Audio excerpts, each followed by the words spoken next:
Soy Ima Puig, psicóloga clínica. Desde hace 40 años ejerzo mi profesión en ámbitos tan diferentes como pueden ser las empresas multinacionales o los clubes deportivos, y no son tan diferentes porque en realidad todos están constituidos por personas y mi trabajo son las personas. Hola Ima, me llamo Diego Barbó, soy padre de 2 niñas y actualmente dirijo una escuela de orientación profesional y vocacional para adolescentes. Es un verdadero placer para mí estar aquí hoy hablando sobre psicología y sobre educación. He leído tu libro, La revolución emocional, y hay un concepto que me ha llamado la atención, que es la sostenibilidad emocional. Cuéntanos un poco en qué consiste este término. Pues por sostenibilidad entendemos en estos momentos el consumo responsable de los recursos, pero teniendo en cuenta, asegurándonos que estos recursos van a poderse mantener para las necesidades futuras. Este es un término que en 1987 empezó a utilizarse debido al informe Brundtland. El informe Brundtland fue un informe que solicitó las Naciones Unidas para averiguar el impacto que tenía la economía en los recursos naturales. Se llamó Brundtland simplemente porque la persona que encabezaba el estudio era la primera ministra a la sazón de Noruega, Gro Harlem Brundtland. Y la verdad es que encuentro a faltar la terminología de sostenibilidad emocional, porque hablamos, está muy en el presente, está en nuestras vidas, está muy de actualidad todo el tema de la sostenibilidad ambiental, económica, de la agricultura. Quizá es por deformación profesional, pero yo encuentro a faltar el que podamos hablar de la sostenibilidad emocional. Yo no oigo hablar de emociones kilómetro cero ni de sentimientos de proximidad, que son los que nos corresponden a nosotros y las personas que tenemos a nuestro alrededor. A veces me sorprende la cantidad de recursos que se invierten en la inteligencia artificial y los pocos que probablemente se están invirtiendo en algo tan natural como es las emociones, la emoción natural que tenemos todos, ¿no? Afortunadamente, no siempre es así. Hay empresas, hay personas que están invirtiendo tiempo y recursos económicos para trabajar la sostenibilidad emocional, las emociones de las personas que están trabajando con ellos. Yo puedo dar fe, colaboro con empresas multinacionales, con empresas familiares, con empresas de la restauración, que realmente estamos trabajando para que la sostenibilidad emocional esté en el día a día de estos lugares. Por ejemplo, en el FC Barcelona, en el año 2003, cuando fui contratada como responsable de psicología, con el staff del primer equipo de fútbol, con Frank Rijkaard a la cabeza, y en el básquet con Xavi Pascual al frente, allí ya trabajábamos la sostenibilidad emocional, que consistía en trabajar con el jugador para que pudiera dar todo el máximo de sí mismo, todos sus recursos pudieran ser utilizados, pero teniendo en cuenta que no quedaran exterminados, exhaustos o que se terminaran, sino que se mantuvieran en el tiempo e incluso se pudieran aumentar. También desde hace 8 años, los hermanos Joan Josep y Jordi Roca, siempre a la vanguardia de la innovación, marcando tendencia, con ellos empezamos a gestionar y a trabajar la sostenibilidad emocional. El Celler de Can Roca tiene como restaurante un departamento de I+D en el que allí se estudian, se trabajan con producto local y foráneo, se investigan diferentes técnicas culinarias, también se implementa la tecnología en la cocina, pero también allí hay formado un departamento de I+D+E, investigación y desarrollo emocional, con el que, con los 3 hermanos al frente, hacen ellos el trabajo y todo el personal que con ellos colabora también participa de este trabajo de sostenibilidad emocional. Y con la terminología propia de la cocina, podríamos decir que en el Celler de Can Roca lo que estamos trabajando a nivel de sostenibilidad emocional es que destilamos las emociones y cocinamos a baja temperatura los sentimientos. Para los que no estén muy puestos en la terminología culinaria, como no lo estaba yo tampoco cuando empecé a trabajar con ellos, la cocina a baja temperatura es una forma de cocción muy respetuosa con el producto. Cada producto tiene una temperatura óptima y un tiempo necesario para que se cocine sin perder sus propiedades ni sus nutrientes.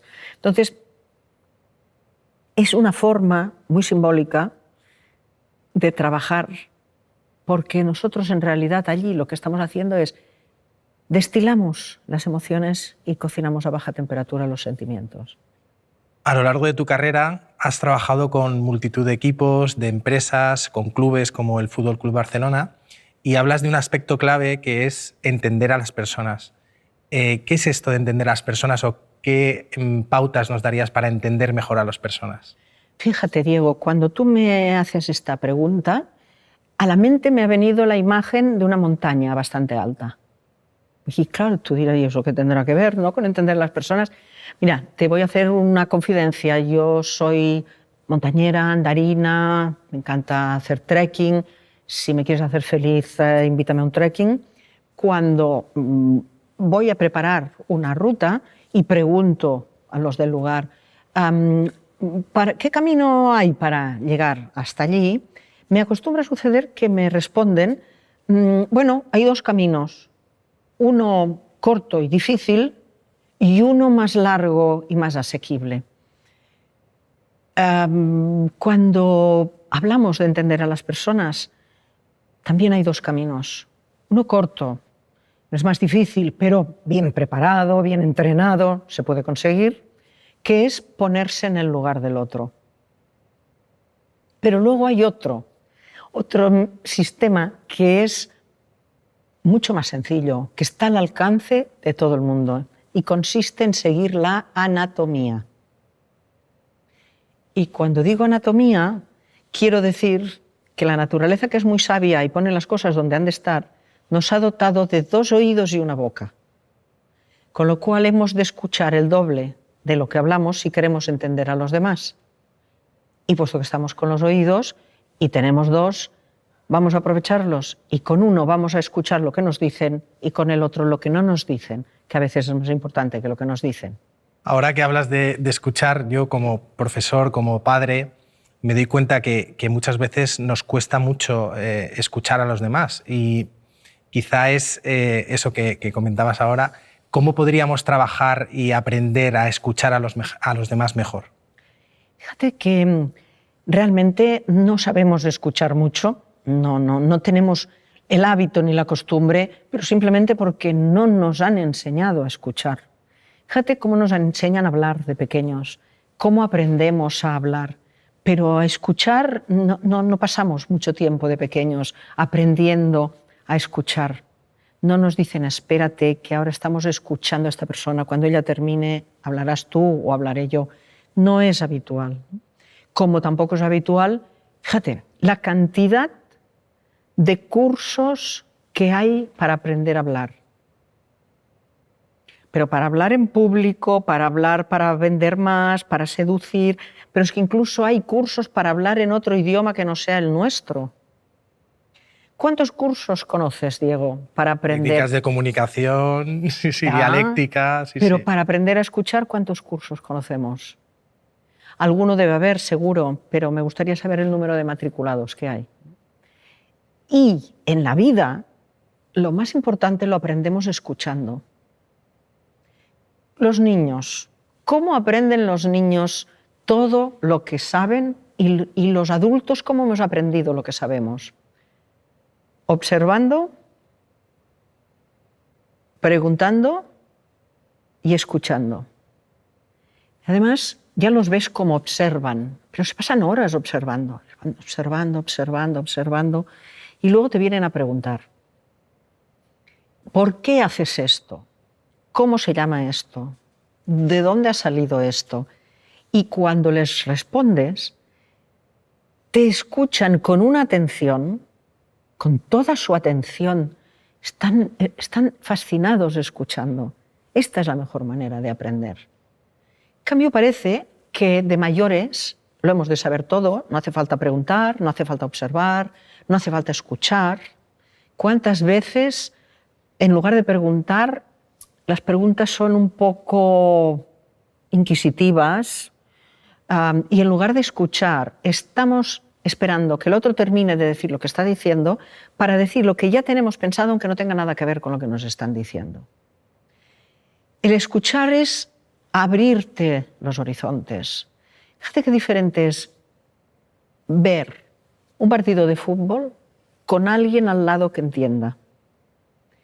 Tú ves a personas corriendo detrás de una pelota, pero cuando te explican que hay una estrategia, que hay una táctica, que cada puesto tiene una función, que todo pasa por algo, que se te abre un horizonte nuevo. Qué diferente es estar en la ópera al lado de alguien que entiende y te va diciendo, y todo va tomando un sentido diferente.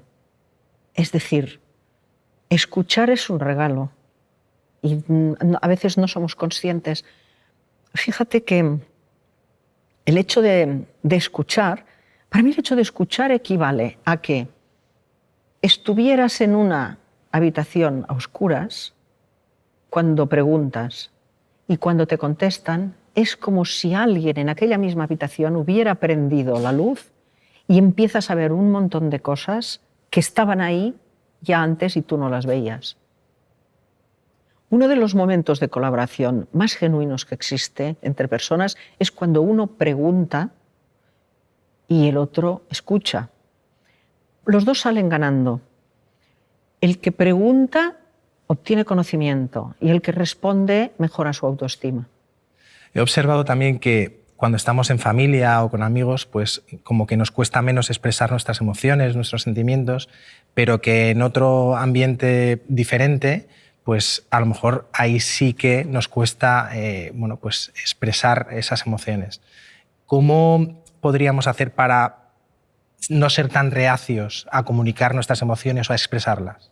Fíjate, en realidad esta resistencia a compartir emociones y sentimientos viene dada porque todavía está asociada a debilidad, a vulnerabilidad. La idea de que si muestras tus sentimientos estás enseñando unas cartas donde luego te pueden hacer daño por ahí y nadie quiere ser vulnerable. Pero el compartir las emociones y los sentimientos no es un indicador ni de vulnerabilidad ni de debilidad. Al contrario, es un indicador de sensibilidad. Solo el sensible es confiable. No hay que fiarse del insensible, de estas personas frías y duras que van a sacar provecho económico o del que sea de las otras personas a costa de la salud emocional de estas personas. Son una especie que tendríamos que ponerla dentro de las especies a extinguir. El pasado ha sido de los fuertes físicamente. El futuro es de los sensibles. Hace poco tuve la suerte de poder ver el documental sobre Andrés Iniesta, jugador del Fútbol Club Barcelona, grandísimo, y de la selección española, y hablaba sobre una serie de problemas emocionales que afectaron a su vida. Tú fuiste la persona que le trató, que le ayudó a superar esta situación, y me gustaría que nos contaras un poco acerca de esa experiencia y esos aprendizajes. Mira, como terapeuta, yo estoy bajo secreto profesional y mi código deontológico no me permite hablar de los pacientes. Los pacientes sí pueden hablar de su terapeuta, pero los terapeutas de los pacientes no. En el caso de Andrés, en su libro biográfico La jugada de mi vida, tiene un capítulo que se llama Al borde del abismo, en el que él cita quién fue su terapeuta y cómo trabajaba y lo que le supuso, ¿no? Y particularmente en el documental sobre su vida se me pidió que yo participara en el documental. Yo me resistí bastante por lo que te decía, porque no me siento cómoda hablando de cuestiones muy personales de los pacientes. Y cuando yo pregunté, pero mi aportación no va a sumar nada, con lo cual yo estaré más cómoda, pero se me comentó, mira, hay algo claro que Andrés tuvo desde el primer momento, porque hay veces que nos pensamos que alguien tiene algún problema de salud o malestar de salud mental cuando tiene un problema inmediato. Es decir, parece que todo el mundo entiende que si hay un problema de trabajo, de salud, de relaciones, que inmediatamente puede aparecer un malestar emocional, ¿no? Pero en este caso, a Andrés lo que quería, y siempre ha querido cuando ha hecho alusión a su tratamiento y a su terapeuta, él quería que todo el mundo supiera que no necesariamente hay que tener problemas visibles y contiguos en el tiempo para poder sentirse mal, sino que él, que lo tenía todo, que probablemente todo el mundo querría tener algo de lo que él tenía, un día empezó a sentirse mal. Y que el hecho de sentirte mal no te has de esconder ni te has de avergonzar, sino simplemente lo has de compartir con tus allegados, buscar un profesional que te ayude y así poder demostrar a todo el mundo con su documental de que sí se sale. Excelente. He observado también que no se suelen expresar o manifestar los sentimientos igual con los nietos que con los hijos. ¿Esto a qué se debe? Fíjate que esto los que somos padres y abuelos damos fe. Porque cuando eres padre y cuando eres madre ya muestras tus afectos y tu cariño y tu ternura a los hijos, pero queda como mediatizado, queda como en un segundo plano porque el primer plano lo toma la responsabilidad. La necesidad de hacerlo bien, de no maleducar, de no perjudicar a tu hijo, con esta sensación siempre de que no sabes si te estás quedando corto o te has pasado de largo, ¿no? Entonces, cuando uno es abuelo, es como que le corresponde la parte lúdica. Es la oportunidad de poder hacer con los nietos lo que hubieras querido hacer con los hijos y todavía a día de hoy no sabes exactamente por qué no lo hiciste. Por no maleducar, como si educar y diversión o buenos ratos fueran incompatibles, que no lo son, ¿no? Entonces, fíjate que ser padres, no sé si estarás de acuerdo conmigo, es de las cosas más difíciles que hay. Súper de acuerdo.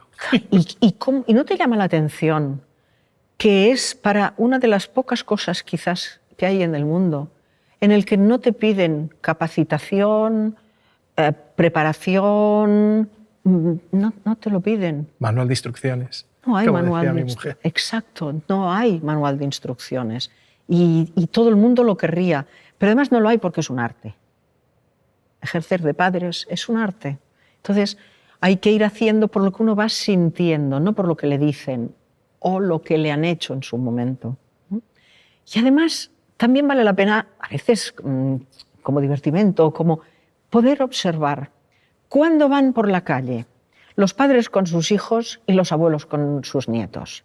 Cuando los padres llevan a la escuela o los vienen a recoger, parece que van tirando de ellos con una cierta rapidez. En cambio, cuando ves a los abuelos, cómo van andando al lado de los nietos pausadamente y hablando, es como si fuese otra versión de la misma película, ¿no? Así es. Entonces, en este sentido, el ser abuelos, fíjate que tuve la oportunidad de escribir un libro a 4 manos con el extraordinario sommelier Josep Roca, un libro sobre vinos en el que, bueno, queríamos contrastar nuestra hipótesis de que el vino se parece al que lo hace. Y en conversaciones, cuando estábamos viajando por todo el mundo para el libro, escuchaba yo a los productores de vino hablar de determinados vinos y determinadas...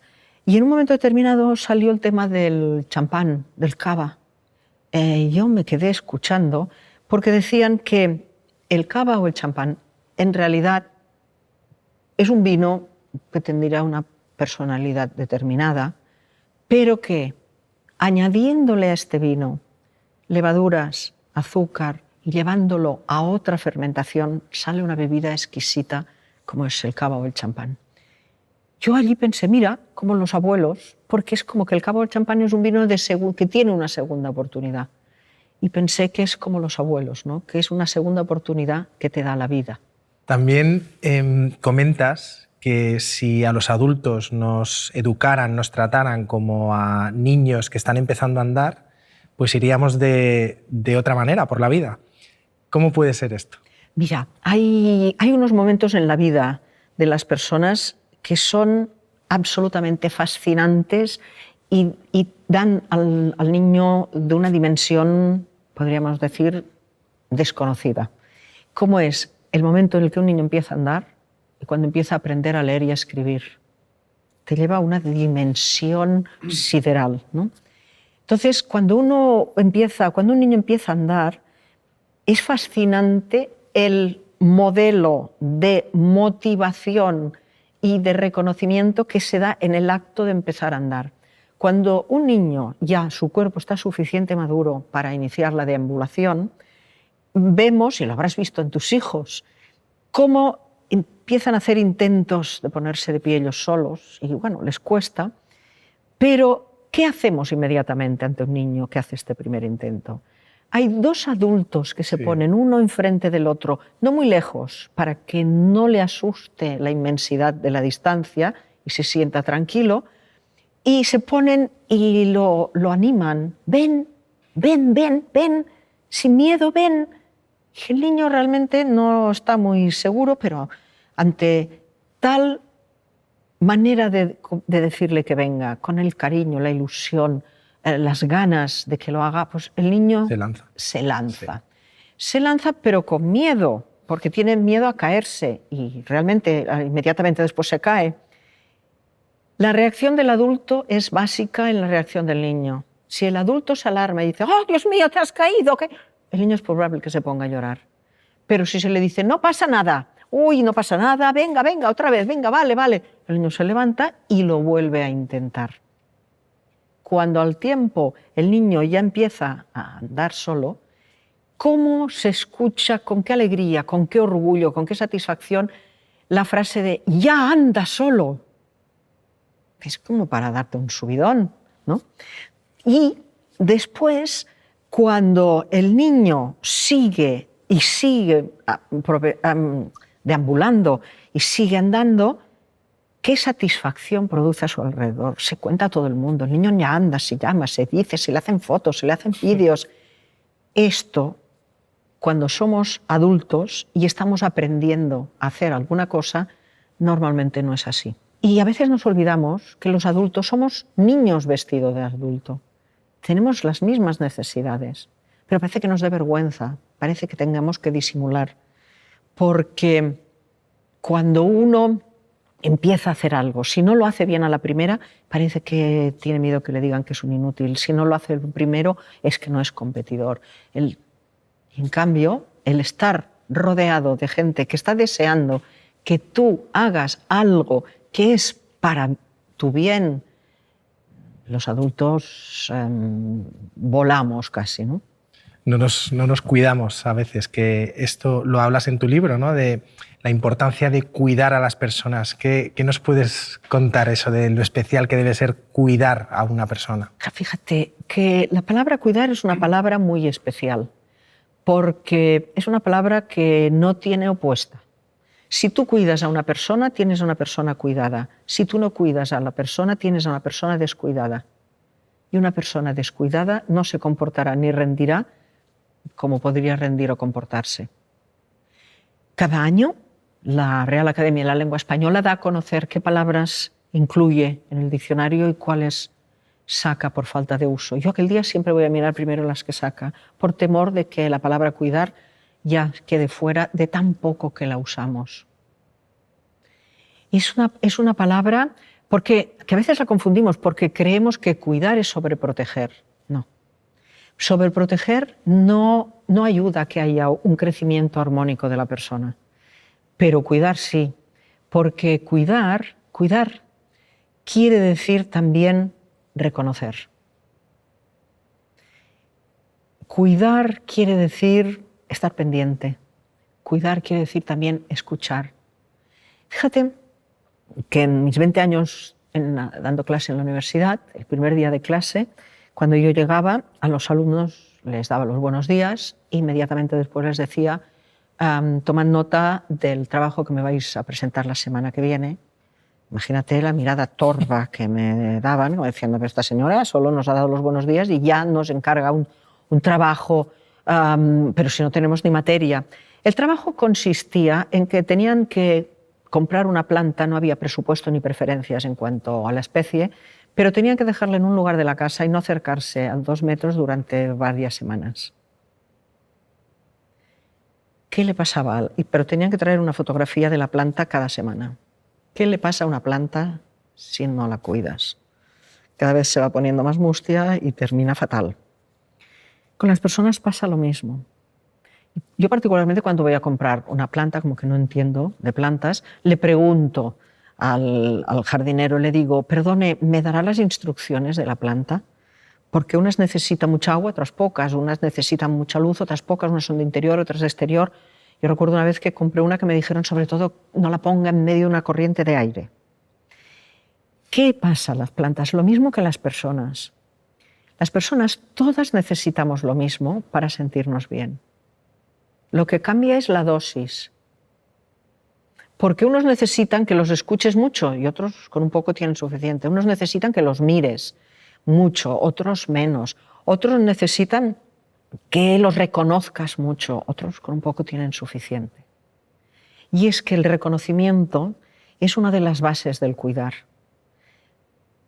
Llama la atención cómo nos comportamos con el reconocimiento los humanos. El ser humano necesita el reconocimiento como el aire que respira. Es más, podríamos casi asegurar que somos adictos al reconocimiento.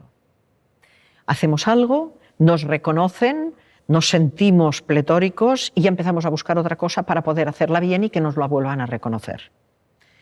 Pero llama la atención los rancios y tacaños que somos con el reconocimiento. Si tenemos una pareja, unos hijos, unos colaboradores, unos amigos, que de 100 cosas hacen 90 bien y 10 mal, nos van a señalar las 10 que hacemos mal.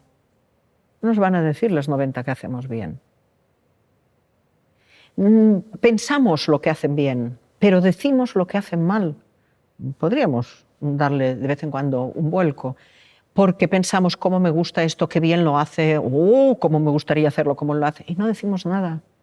Pero en cambio, a la que hay alguien que hace algo que no nos gusta, esto no se hace así, esto podrías haberlo hecho de otra manera. Y todavía llama más la atención porque, visto así, parece que es muy costoso dar reconocimiento. Pero es gratis. Es gratis. Y yo me temo que el día que Hacienda descubra los beneficios que da el reconocimiento, nos va a hacer pagar por dar reconocimiento. Porque en las empresas en las que colaboro, con las personas en la consulta con las que trabajo, cuando preguntas qué es lo que encuentras a faltar en tu empresa o en tu relación de pareja o el 90% te dicen no me siento suficientemente reconocido. Y cuando alguien no se siente suficientemente reconocido, podemos empezar a estar seguros que hemos dado el primer paso para que las cosas empiecen a no andar bien. Fíjate si es importante el concepto cuidar, porque si no te han cuidado, es muy difícil que sepas cuidar. De la misma manera que si no te han escuchado, es difícil que sepas escuchar. Si no te han querido, es difícil que sepas querer. Si no te han puesto límites, es difícil que los sepas poner. Si no te has sentido reconocido, es difícil que sepas reconocer. En el sentido de cuidar, a mí me parece apasionante la experiencia del profesor, del doctor Escardó. El doctor Escardó, médico de Argentina, que empezó a trabajar en la sala 17 del Hospital de Niños de Buenos Aires. Cuando fue a hacer prácticas, cuando recién se había recibido, entró en la sala 17 de niños y se prometió que si algún día estaba a su alcance, aquello iba a ser diferente, porque la sala, una sala inmensa, con los niños en sus camitas solos, le produjo una sensación muy impactante. Pasaron los años y el profesor Escardó terminó siendo el director de este hospital, cátedro de la Cátedra de Niños de la Universidad de Buenos Aires. Y lo primero que hizo cuando él tuvo la posibilidad de llevarlo a cabo es ingresar a los niños con sus mamás, sus papás o sus cuidadores, con uno de ellos.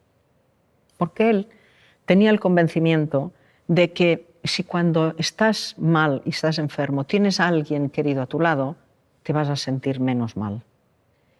El doctor Escardó también fue el impulsor de que las salas de niños, de camitas, de que eran números, pasaron de ser números a ser nombres, porque los niños eran números y a partir de entonces cada camita tenía un nombre, que era la del niño que la ocupaba. Pero esto pasa a veces en las instituciones, que sin darse cuenta son la misma institución los que frenan el bienestar de los que allí trabajan y de los que allí pueden utilizarla, ¿no? Porque cuando él propuso y logró que las madres estuvieran en una silla al lado de la camita de sus hijos, se encontró con una cantidad de trabas que jamás él hubiera imaginado. Trabas burocráticas, trabas de todo tipo.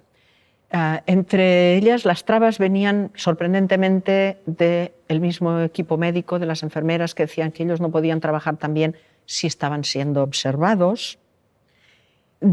Innumerables, ¿no? Decían que no podía ser porque el doctor Escardó también pedía que llevaran un juguete de casa para el niño.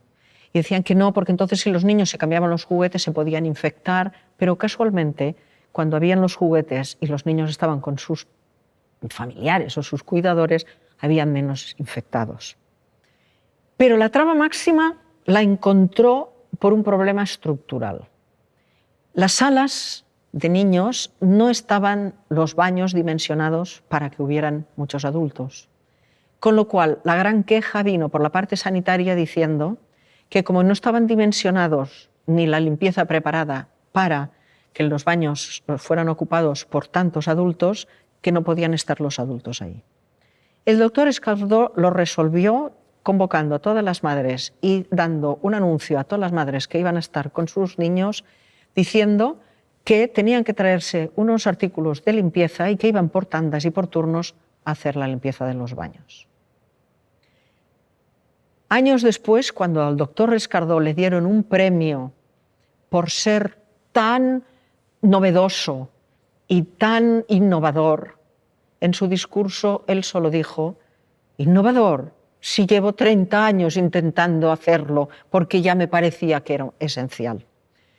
Dio la casualidad, cosas de la vida, que yo asistí a un congreso de recursos humanos y en la hora de la comida, pues bueno, fui invitada a la mesa presidencial y estábamos hablando justamente de que muchas veces las empresas, pues en lugar de implementar beneficios para los que allí están, pues parece que son los que ponen las trabas. Y yo lo asocié con la historia del profesor Escardó y la expliqué. Realmente fueron muy educados porque me escuchaban con mucha atención, pero había una persona especialmente que estaba como emocionada cuando yo estaba explicando esto. Cuando yo terminé de explicarlo, me preguntó, ¿pero usted conoció al doctor Escardó? Y yo le dije, pues mire, no, la verdad, me hubiera gustado conocerlo, pero no lo conocí, pero esto me lo ha explicado un doctor que sí trabajó allí con el doctor Escardó. Y entonces me dice, emocionada, es que yo sí conocí al doctor Escardó, fue mi pediatra y gracias a él yo pude estar con mi mamá cuando estuve ingresada. Se cerró el círculo ahí. Nos cuentas también en el libro una historia preciosa sobre un jugador de fútbol profesional que ha jugado en Osasuna, en el Real Madrid, Baldo. ¿Qué nos puedes contar sobre esa preciosa historia, algo más extra? Pues como dices, es una preciosa historia y muy emotiva también. Todo empieza un día que yo estoy viendo en mi sofá, delante de la tele en mi casa, un partido de fútbol entre el Mallorca y el Osasuna. Un jugador hace un gol y se dirige rápidamente hacia la cámara, se levanta la camiseta y debajo llevaba otra blanca que ponía en rotulador grueso, gracias hermana Marina.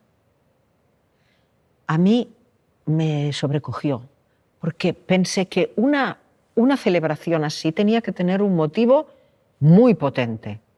Y me puse a buscar en la prensa deportiva y localicé al cabo de unos días en un diario de León, en las notas de deportes, que Baldo López, natural de Villablino, provincia de León, había marcado 2 goles al Mallorca y que se los había dedicado a la hermana Marina de Cáritas. Ya teníamos una pista.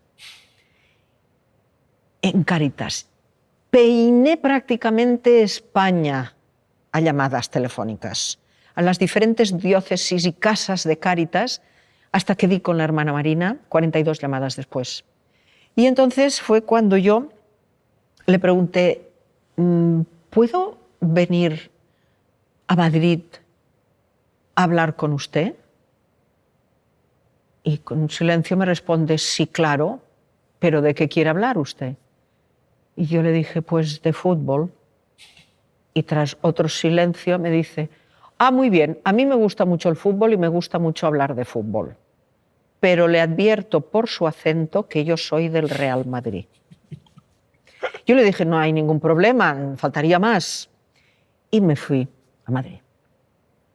Llego a Madrid, me recibe la hermana Marina y me dice, bueno, ¿y de qué quiere hablar usted de fútbol? Digo, querría hablar de Baldo. Y se le ilumina la cara y me dice, ¿lo conoce usted? Digo, yo no, de nada, pero creo que usted sí. ¿Me podría contar la historia de Baldo? Y me empezó a contar, ¿no?, que ella había pedido que la llevaran a trabajar a lugares donde fuera realmente necesario acompañar a los niños y la destinaron a una casa de Aravaca, una casa de acogida. Allí habían muchísimos niños con un punto a veces de tristeza, un punto de melancolía. Ella estaba muy preocupada porque no sabía cómo arrancarles sonrisas, cómo motivarlos para que aprendieran a leer y a escribir, algo que iba a ser básico en su vida. Pero un día descubrió que salió una pelota, no se sabía de dónde, y que aparecieron las sonrisas, las celebraciones, las risas, y dijo, ya sé lo que voy a hacer. Si queréis jugar a fútbol cada día un poco, tenéis que estudiar. Y así empezó. Empezaron a jugar, a entrenar. No voy a contar más para no hacer un spoiler para los que la quieran leer en el libro, pero en un momento determinado me dice, ¿tiene usted tiempo? Digo, sí, he venido solo a Madrid para hablar con usted. Me dice, pues voy un momento a la habitación y vuelvo a bajar. Baja y cargada de trofeos, de fotografías, de medallas. Dice, todo esto es lo que ha ganado Baldo y me dedica los goles, me trae los trofeos. Y entre lo que había una camiseta dedicada con rotulador negro que ponía, gracias, hermana Marina, por los años que me diste. No lo olvidaré jamás. Y yo, absolutamente emocionada, le digo, pero qué majo, ¿no? Este chico, qué agradecido. Y con toda la tranquilidad del mundo me dice la hermana Marina, fíjate, ¿verdad? Yo al fin y al cabo solo le di cariño. Me conmocionó tanto que esta historia que pasó hace 20 años, yo la escribí a la vuelta y la guardé en un cajón. Cuando yo terminé el libro La Revolución Emocional, y yo quería, es de las cosas más difíciles para mí, cómo se termina un libro, y lo quería terminar de manera que pudiera explicarse una historia que fuera fiel al espíritu de lo que quería yo explicar en el libro. Y entonces, como que no le he olvidado jamás, me acordé de la hermana Marina y Baldo, y es la historia que con la que termina el libro. Con mis alumnos, lo que veo, por ejemplo, como profesor, como orientador, veo que les cuesta mucho trabajar en equipo. En las empresas, si les preguntas, normalmente ellos te dicen que lo más difícil es gestionar personas. ¿Qué es lo que nos pasa? ¿Que nos gusta mucho trabajar individualmente o en equipo? ¿Por qué nos cuesta tanto? Fíjate que educar es un arte. Tú lo sabes bien. Y gestionar equipos de personas también es un arte. Porque como hemos visto, todos necesitamos lo mismo, pero en dosis diferentes, en momentos diferentes. Tenemos un equipo en el que hemos de estar gestionando las necesidades, los límites, los reconocimientos, a nivel individual y a nivel grupal. Con lo cual no es sencillo, pero tampoco es complicado si se tiene interés en hacerlo. Porque cuando alguien ha de estar gestionando un equipo, ha de hacer lo mismo que hemos hecho cuando hemos aprendido de pequeños. Y hemos visto, ¿no? Ha de observar, ha de preguntar y ha de escuchar. Con estos principios uno se entera de un montón de cosas que aparentemente no están sucediendo. Hay estudios que demuestran que en los trabajos de equipo, un 50% de las cosas que suceden se ven, se hablan y se pueden cambiar. Pero hay un 50% de las cosas que suceden que no se ven, no se hablan y no se pueden cambiar. Entonces, uno ha de preguntar y observar y no tener reparo, decir, es que si pregunto se van a pensar que no sé. Claro, si no sabes hay que preguntar, es la manera de saber. Fíjate, hay una historia en este sentido que ahora que lo estamos comentando es vivida también en el mundo del fútbol en este caso. Me viene un entrenador y me dice, yo hay un jugador que lo estoy viendo que no lo veo bien, Ima. Le pasa algo, no está bien. Por favor, pregúntale qué le pasa, averigua qué le pasa y vamos a ver qué hacemos. Yo le digo, no, yo no le tengo que preguntar lo que le pasa. Eres tú el que lo ha descubierto, eres tú el que está día a día con él trabajando, pregúntaselo tú. Y me dice, no, yo no, porque no sabré qué preguntarle. Digo, pero es tan sencillo como lo que me estás preguntando a mí. ¿Qué te pasa? Te veo diferente, te puedo ayudar en algo. No, porque tú sabes más, porque además no, porque yo no lo haré bien. Y digo, vamos a hacer un trato. Se lo preguntas tú y yo te digo qué es lo que le has de preguntar. Hecho. Y me dice, ¿qué le pregunto? Digo, pues pregúntale, ¿de qué color lleva hoy los calcetines? Y me mira y me dice, ¿cómo? ¿Pero cómo quieres que yo le pregunte esto? ¿Qué va a pensar de mí? Soy el primer entrenador, yo esto no lo puedo preguntar a nadie. Y yo le dije, hemos hecho un trato, yo lo he cumplido. Ahora lo has de cumplir tú. Dice, sí, es verdad, voy. Se va hacia allí y le pregunta. Y a la vuelta me dice, estoy absolutamente asombrado. Yo pensé, a ver, ¿qué habrá pasado? ¿Qué le habrá dicho? Dice, le he preguntado, ¿de qué color llevas hoy los calcetines? Y me ha contestado, mi mujer no se adapta a Barcelona. Todos tenemos, cuando tenemos una preocupación, estamos deseando que alguien nos pregunte para poder compartirla, para poder sentir a alguien que nos escucha, que nos eche un cable, sin olvidar que las alegrías compartidas son más y las tristezas compartidas son menos. Entonces, todos estamos deseando que alguien nos pregunte para poder expresar lo que sentimos. Hay un método que a mí me ayuda muchísimo, no solamente me ayuda, sino que en 40 años gestionando equipos podrás suponer que he probado muchos métodos y que algunos me han dado los resultados deseados y otros chascos considerables, con lo cual me he quedado con el método que siempre me da resultados. Y no siempre en un equipo de trabajo se logran los objetivos que uno se ha marcado, porque hay muchas veces variables que no dependen de ti, hay imprevistos y si no dependen de ti, pues no los puedes gestionar. Pero hay un método que es con el que yo trabajo desde hace muchísimos años, más de 30, que siempre me da resultados y es el método Balin. Es un método que siempre da resultados porque, aunque no logres conseguir tus objetivos, que no siempre es posible, al final del trabajo sí que has logrado algo que antes no tenías, te vas con algo que antes no tenías, y es un mayor y un mejor conocimiento acerca de las personas. Y sea cual sea la profesión que hagamos, como más y mejor conozcamos a las personas, mejores profesionales seremos.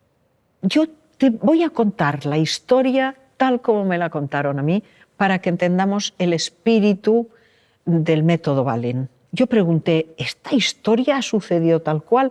Y se me contestó, si non è vero è ben trovato, es el espíritu del método Balin. El doctor Michael Balin era hijo de un médico rural de un pequeño pueblo de Hungría y él vio lo que era ser médico, porque su padre era médico y muchas veces le decía, oye, acompáñame a las afueras a visitar a un paciente, y él vio lo que era ser médico. Y ser médico era, llegaba a la casa del paciente, entraba a la habitación, se sentaba en la cama del paciente, le miraba a los ojos, lo tocaba, le preguntaba qué sucede y podía decirle, pues se me cayó el tractor encima, doctor, otra vez, vamos a ver, bueno, ahora esta vez es menos grave que la otra. Estaban un rato hablando de los últimos sucesos que habían pasado en el pueblo y al irse les decía a los familiares, si por la noche veis que se pone peor o tiene fiebre, me venís a buscar. El pequeño Michael dijo, yo también quiero ser médico, me gusta ser médico, y se matriculó en la Facultad de Medicina. Cuando terminó la carrera tenía la certeza de que no le habían dado la suficiente formación humanista para tratar a sus pacientes como él vio que lo hacía su padre. Y se propuso matricularse en psicología. No le dio tiempo.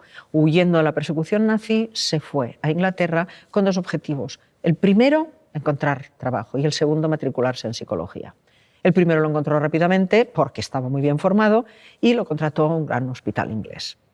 Desde el minuto uno que empieza el doctor Balin a trabajar, empieza a darse cuenta de cosas que le llaman mucho la atención. Su lema siempre había sido que las cosas no son por casualidad, sino por causalidad. Y a la causalidad se llega mediante la observación. Se puso a observar. Y observó que las mismas enfermedades que en el pueblo su padre, sin apenas medios, curaba en un tiempo determinado, en el gran hospital inglés, con todos los medios posibles, tardaban más tiempo en curarse y a veces se cronificaban. Siguiendo su observación de la casualidad versus la causalidad, empezó a observar y vio que los enfermos del hospital inglés no tenían nombre. Tenían un número, eran la cama 2 de la planta 3. Observó que cuando pasaba el doctor la visita a las salas, normalmente no pasaba el doctor solo, pasaba acompañado de una nube de médicos jóvenes con una bata desabrochada. Llevaban una carpeta debajo del brazo en la que anotaban, y cuando el doctor decía, fíjense ustedes en el hígado, todos miraban el hígado y continuaban. También observó que sus colegas, cuando veían a lo lejos del pasillo a un familiar de alguien con el que estaban trabajando, era habitual que se metieran en otra habitación, bajaran por las escaleras, como si los evitaran. En las guardias, en el comedor, escuchaba hablar de sus pacientes como jamás había escuchado a su padre.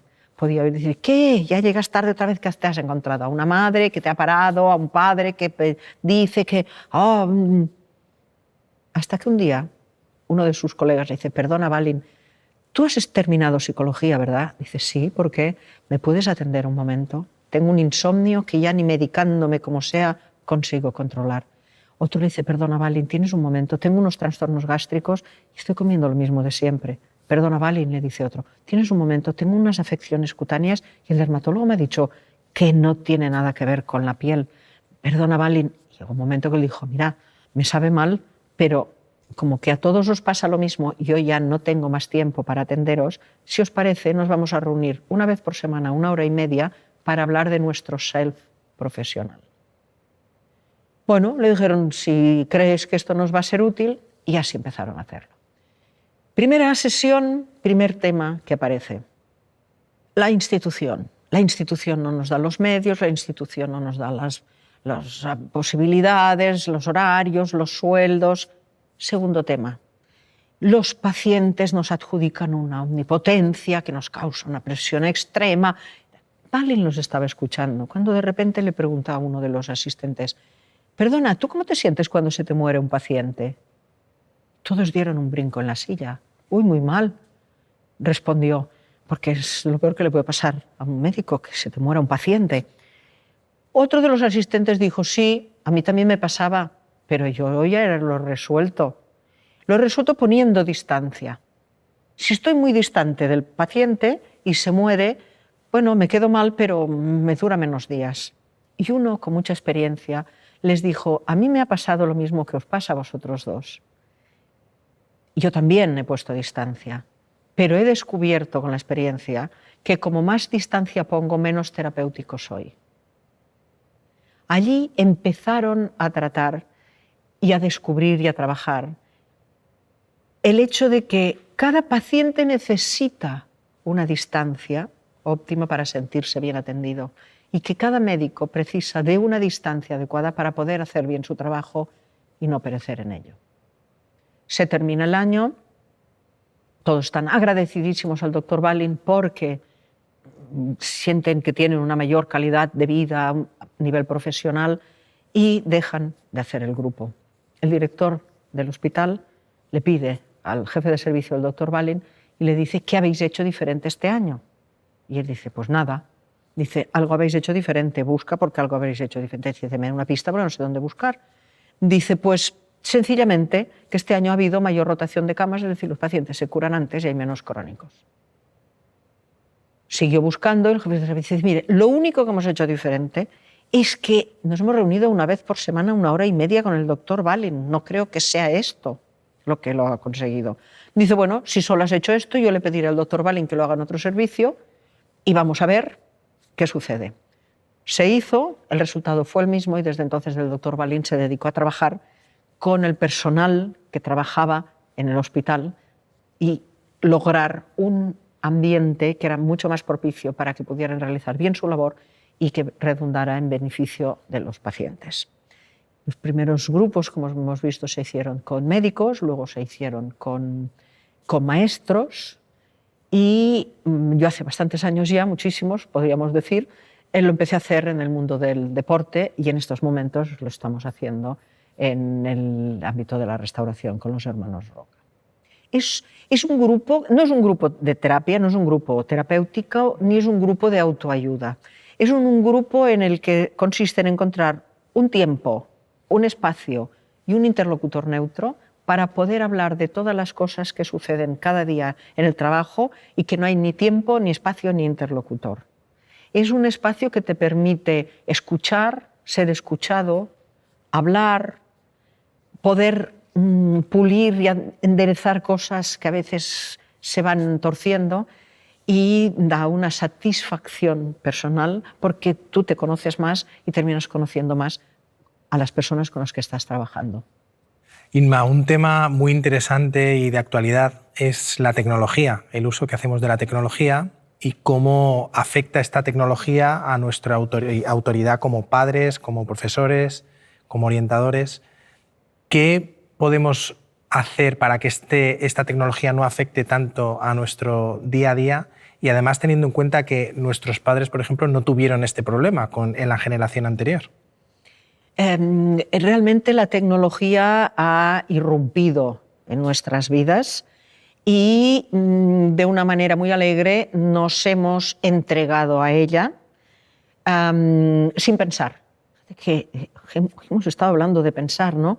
De pensar qué es lo que nos da y pensar qué es lo que nos quita, porque no hay nada que solo dé.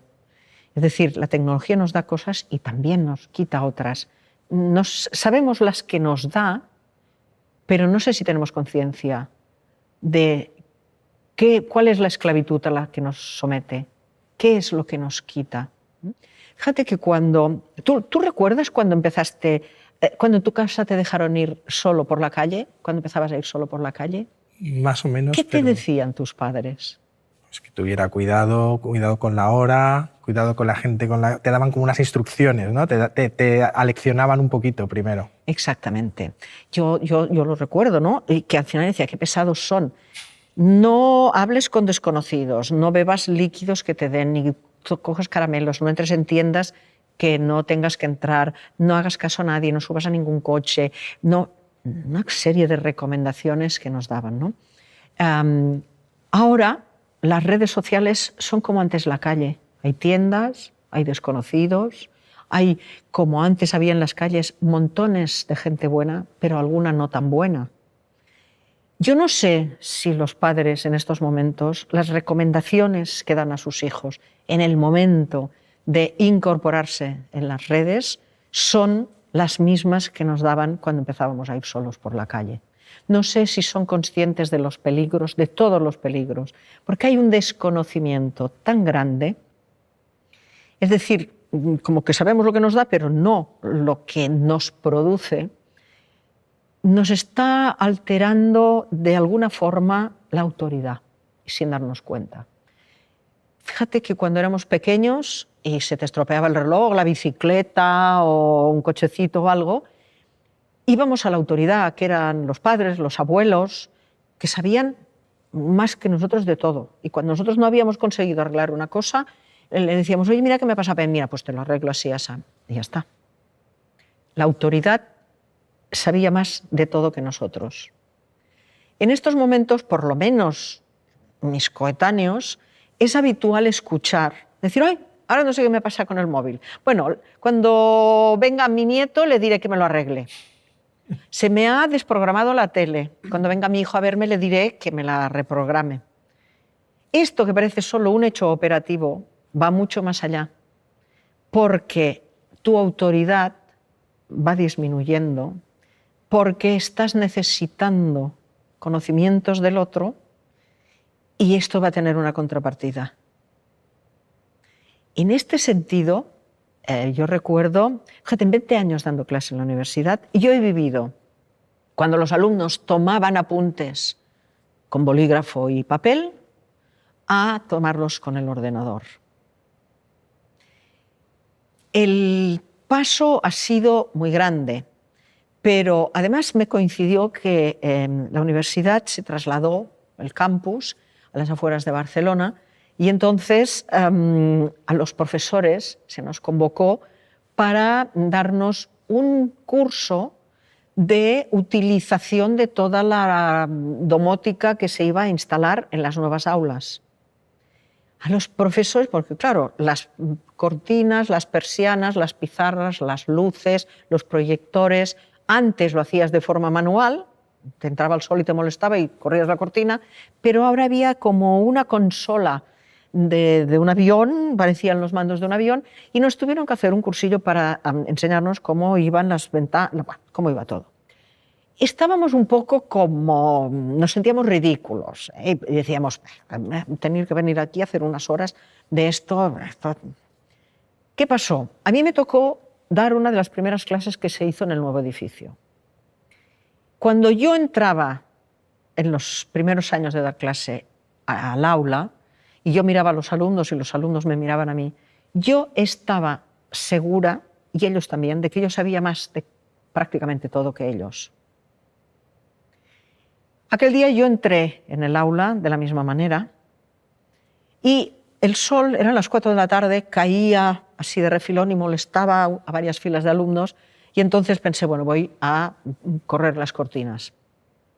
Miré los mandos y dije, lo de las cortinas era esto, y no, bajó la pizarra. Entonces dije, no, esta es la pizarra, entonces la cortina debe ser la otra, y no. Entonces se bajaron las persianas, la cortina seguía sin moverse. Entonces, en unos instantes, aquello era un baile de cortinas, proyectores, pizarras. Un silencio sepulcral estaba instalado en el aula, hasta que de repente una voz caritativa dijo, ¿quiere que la ayude? Y yo inmediatamente dije, sí. vino y él, que no había hecho el cursillo de domótica, apretó a la primera y a la primera paró el proyector, la cortina, la puso donde tenía que estar. Cuando yo levanté la vista y miré a mis alumnos, había una mirada de ternura y condescendencia en ellos, como queriendo decir, fíjate, como mi madre. Allí sentí que mi autoridad empezaba a tambalear. Es decir, son situaciones en las que no nos damos cuenta y la brecha tecnológica, la brecha digital, no solamente es por edades, sino también es por conocimientos, también es por las consecuencias de la brecha digital. Bueno, Inma, por último, tengo que preguntarte algo obligado. ¿Cómo crees que serán las personas en el futuro? ¿Cómo serán las emociones del futuro? Una persona con futuro es una persona que no tiene coartada la creatividad, porque la creatividad permite la innovación. Y la innovación es lo que convierte el presente en el futuro. Normalmente asociamos innovación con tecnología, pero si vamos al diccionario, otra vez más veremos que innovar significa hacer lo mismo que se hacía con la intención de mejorarlo. Y podemos innovar en muchos campos. Podemos innovar en el campo de las emociones también. Y no se habla de innovación emocional. La persona con futuro no es una persona que está haciendo, que mañana va a hacer lo mismo que está haciendo hoy. La humanidad ha vivido, hemos vivido y nos ha producido un gran cambio en la sociedad y en nuestra vida profesional porque vivimos la revolución industrial. En estos momentos estamos inmersos en la revolución tecnológica. Pero si no hacemos la revolución emocional, no nos va a servir de nada las revoluciones que hemos hecho hasta ahora. Es una revolución en la que por primera vez en la historia habrá una revolución en la que todo el mundo va a ganar, porque en las revoluciones habitualmente uno gana y el otro pierde. En estas todo el mundo va a salir ganando. Vale la pena que nos convirtamos todos en verdaderos revolucionarios emocionales. Inma, de verdad ha sido un verdadero placer poder compartir este momento contigo, así que simplemente agradecértelo. Muchas gracias. No, el placer ha sido mío, ha sido fantástica la conversación, las preguntas. Me han sugerido tantas historias y tantas experiencias que de verdad que te lo agradezco, Diego. Gracias.